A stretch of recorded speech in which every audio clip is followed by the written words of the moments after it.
So definition of sound, and some of these you're going to need for, there's a worksheet to do, and I need to figure out how to put that into a practice for next year. But for this year, you guys get the worksheet. So sound is a wave created by vibrating objects, those strings that Paul thinks hypnotizes him and puts him to sleep. And they propagate through a medium. All right, so you guys tell me, what is a medium? Type it in the box, type it in, or just Paul and Tay are right here, they can tell me. Like,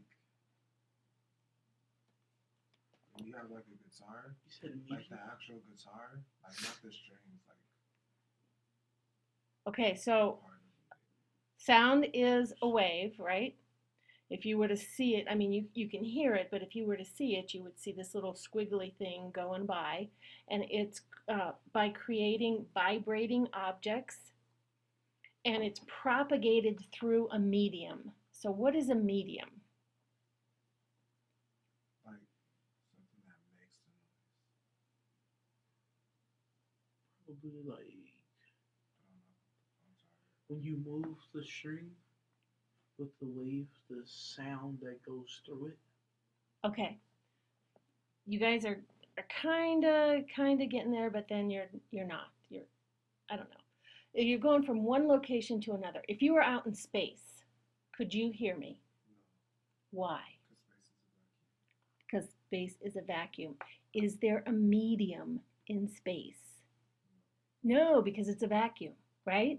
So if you can hear me, you're hearing me because these waves are going through air. Air is a medium, and the wall is a medium. Everything, yeah. Why?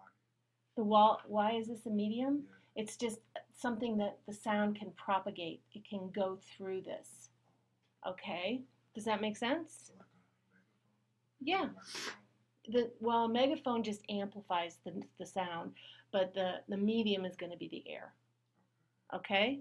So it goes through a medium from one location to another. So from my lips to your ears. Make sense? Yeah. Okay. So that's a medium.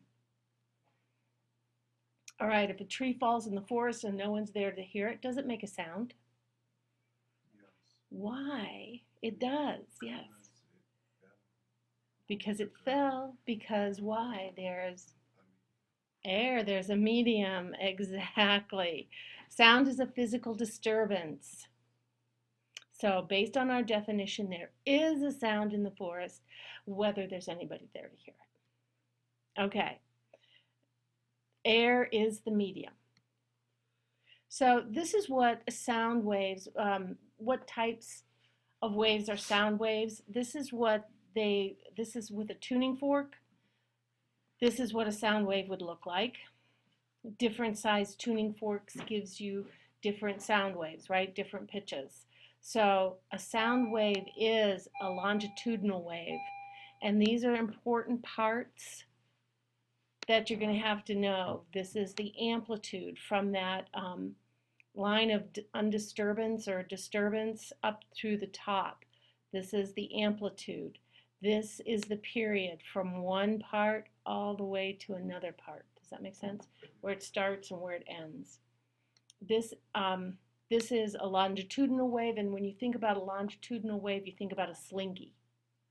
Okay? And when transverse waves are like, uh, I don't know if you guys have gotten this far in math, but have you ever heard of a sine wave? No? Okay. Or a water wave? yeah. Okay. So, sound is a mechanical wave, and the sound wave is transported from one location to another by means of particle-to-particle interaction, and that particle-to-particle interaction is called, Say it again. it says, Vibrations. say again, Vibration. vibration, or it's called the medium. Okay, but the vibration, that's good. All right, if a sound wave is moving through the air, then one air particle is displaced from its equilibrium position. So what's happening with this is explaining to you is that as I talk, my voice is going as a wave to your ears, but it's pushing the air. Does that make sense? There's little particles in the air, and so it pushes, and then it pushes, and then it pushes. That pushes another one. Okay? Yeah? Okay, cool. Okay, since a sound wave is a disturbance, it's transported through a medium, and there you go. That's why it's a, okay, Paul, don't mess. That's okay. Okay, so check your understanding. Sound wave is different from a light wave in that a sound wave, which one of these? Produced by vibrating object, and a light wave is not. Not capable of traveling through a vacuum, not capable of diffracting, and the light wave is. Capable of existing in a variety of frequencies, and light waves has a single frequency. You think it's all of them? Light waves do vibrate. Waves just vibrate. It's not capable of traveling through a vacuum. Okay? There's no medium there, so it's not going to go anywhere. All right, when a tuning fork vibrates, so have you guys seen tuning forks? You know what those things are? When you hit them, this is what is actually produced down here. These places where, like, here's the particles going through the air, here's the particles all coming up together and then moving forward, and then coming up together and then moving forward. So this is what it would look like if you could see that sound. Does that make sense? So it's kind of like the forces when you hit it. Yeah. Because I remember we did a simulation. I think it was on the simulation where we had to do it with the waves. Mm-hmm. There was another one on there that like the heat. It was something with like little balls, and you do something and it make them go everywhere. Yeah. And then you slow down with the force and make them go slow. Yeah, exactly. You put the weights on the slinkies? I can't remember. Slinky is the same thing. If you look at this, it's kind of like a slinky. Whenever you push it to another person, it all clumps up, then moves and clumps, then moves and clumps. So that's exactly the same thing. Yeah. Good. So if you're going to graph a sound wave, this is what the graph would look like. Sound wave, sound is a pressure wave. The variations in pressure, so where you see these dark points is where you're going to have a crest. Where you see the light parts is where you're going to have a trough. And those are terms that you're going to need for your your worksheet. A wavelength right here is the distance between either two crests, or it could be the distance between two troughs. Okay? So sound wave is actually a longitudinal wave. It's a pressure wave, is more dense than air. These compressions and rarefications result because sound is more dense than air. Waves have speed that is dependent only upon the properties of the medium. And that's actually true because waves, your sound travels faster, no, slower in the air and faster through like a brick wall. And that's why you really can't hear it on the other side. Okay, frequency of the sound. As the sound waves move through the medium, each particle of the medium vibrates at the same frequency, and this makes sense since each particle vibrates due to the motion of the nearest neighbor. Does that make sense? Okay, frequency at which each particle vibrates is the same as the frequency of the original source. Makes sense, right? So frequency of sound, a guitar string vibrates at 500 hertz. So frequency is that the units for frequency is hertz, which is 1/seconds. Okay, so it carries a signal to the ear of the listener, and it's detected with that many hertz sound waves. Frequency, we hear frequency of sounds as having different pitch, right? A low pitch has a low frequency has a low pitch, and a high frequency has a high pitch. Makes sense, right? Okay, women have higher frequencies than men normally. There are some, sorry. Ultrasound, I think we went over this last time. It's medical imaging. Ultrasound has machine transmits high frequencies. These are megahertz, so that means we're going to multiply that by, not thousands, because that's kilohertz.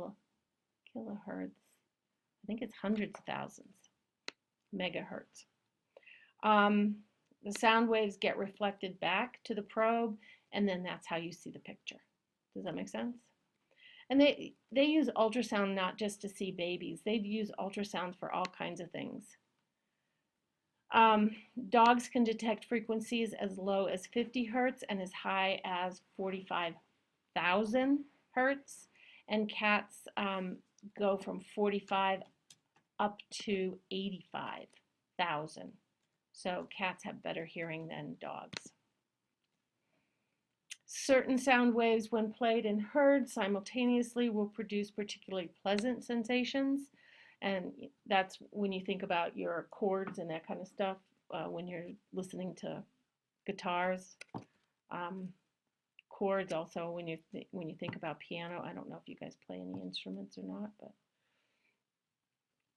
so the octaves, you guys know what an octave is on a piano? Well, on any kind of tuning. Yes? No? You said the what? Octave. If I saw it, I would Probably. So if you're looking up here at this picture, this is an octave. It goes from low C to middle C. Okay? And let's look at some loudness. So intensity. It's the rate at which the wave's energy flows through the area. Sound intensity depends on the amplitude, so how high those waves are going, and the distance from the source. So if you think about it, distance from the source, if you're farther away from me, you won't be able to hear me as well. The Doppler effect is something that if you're looking at waves, like when you're right, I'm trying to think, when a fire engine or a police car is coming to you, you don't hear it way far away, so it's got like right where you are, there's a little tiny circle, and as you get bigger and bigger, there's a, like ripples when you throw a stone into a lake. The further away you are, the bigger those ripples are, and as you get closer, the more intense the sound gets. So that's the Doppler effect. The waves are bigger further away, and they're smaller closer up. Loudness is subjective. Everybody thinks differently whenever, and you think about that. Like when I tell Paul to turn down his music, he doesn't think it's loud. So it's all subjective. It's all, whatever you like to hear. I mean, it's not really I like to hear like that, but it's because I have hearing tubes. Okay, but again, and that's part of the thing. I don't know who was. I think when Joe were you here when he got out of his car today? Yes. Oh my gosh. Loudness is subjective. That was loud in here. I couldn't imagine. Our car drive around this building. It's just like Gio's though. Except for So Gio's car is really, when it comes down to music in the car, so it just depends on what kind of, what type of music, right? not even type of music, it's really the kind of speakers and the kind of amp you have and the kind of box. Because Miss Trainer has heard my truck when I was turning it all the way back there. Okay. It's like, that's not loud. I said, no, I'm only on 12. That's loud. All right. Okay, so as intensity increases, so does loudness, right? So if you're thinking about like the Doppler effect, as you get closer and closer to the source, you're going to hear it. The intensity is going to increase. Vibrating guitar strings forces surrounding air molecules to be compressed and expanded. The energy is carried by the wave and is imparted into the medium. So you're going to strum your guitar, and right there when you're strumming it, you can hear it really well. And as it goes out further, you're not going to be able to hear it as well. Which, Lordy, only makes me think those poor people in that car. Okay, the decibel scale, this is like the sensitivity to your ears. It's different really for different people, but the smallest audible sound is 0 decibel. As a sound 10 times more powerful, obviously 10 decibels, 100 times is 20 decibels. Does that make sense? 1,000 times is 30 decibels. So here is right here just different levels. Like if your threshold of hearing is right here, leaves rustling, whispering, normal conversation is usually just 60 decibels. I don't know where some people's music, front row of a rock concert is 110, and 160 is instant perforation for eardrums. I think we are done. Yes, we are. How is that for perfection? Okay, guys. So that's all I have for today. Again, remember this is just sort of going over what you've already learned. Next week we're going to have Jeopardy game. Yay. So come next week. All right. If you don't have any questions, you are free to go. Thanks for coming. Sign off from that.